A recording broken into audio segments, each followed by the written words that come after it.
As I've said before in this series of videos, Japanese counts things like apples differently from things like rods. In these next two clips, you'll see me first working on how to count apples, and then combining this with skills I'd previously worked on to give my teacher a precise instruction. リンゴ3つ、リンゴ2つ、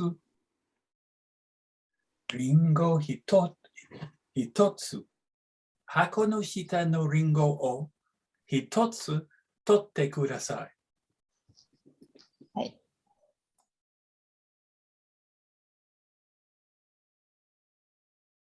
Then we started working towards describing where things are in what eventually became a rather complicated situation. I started by naming the four objects on the screen. テーブルと椅子とグラスと箱。 And then our teacher distributed some apples and some rods amongst these objects, allowing us to make statements and ask questions about the scene. 椅子の上に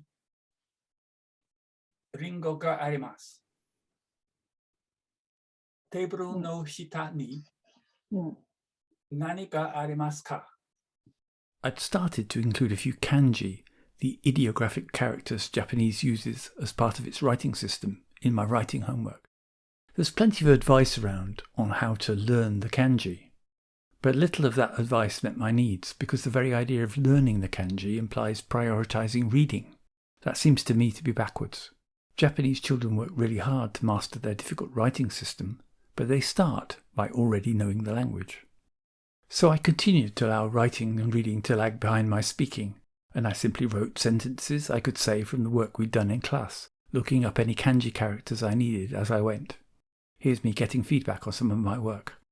コップの中に棒があります。So I have one advice for kanji.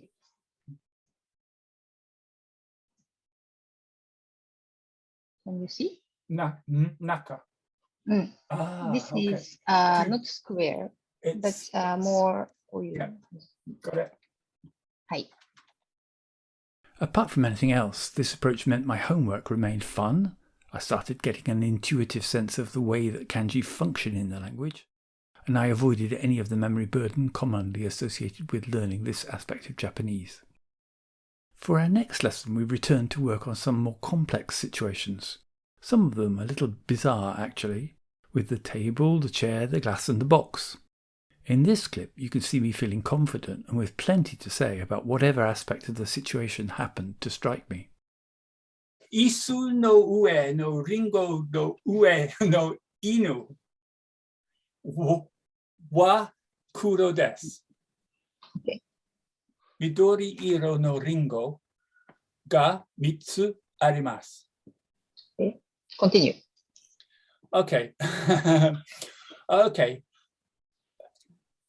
椅子の下のリンゴは赤です。カールさん、緑色のリンゴはどこにありますか？ Finally, in the next clip, you'll see the teacher carrying out an action, and then me describing what just happened. This was my first experience of talking about the past in Japanese.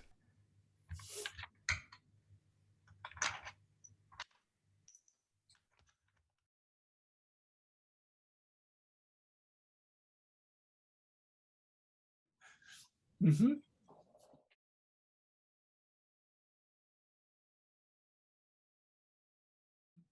箱。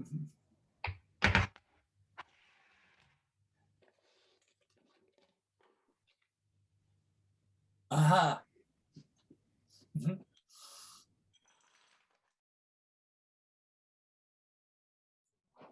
黄色の棒5本と黒い棒3本取りました。そして箱の中に入れました。入れました。This was good fun because suddenly everything that I knew so far gained a new possible dimension, time. Reviewing these recordings to make this video, I was struck again by the way that at every stage in the course, we worked on just one new thing at a time, adding it to and integrating it with things we'd done before, and then practicing until we could use it with some facility. This way of working meant our learning wasn't episodic. One topic this week, a different topic next week. It meant that our learning was snowballing, and whatever we learnt this week revisited, added to, and expanded everything we'd done before.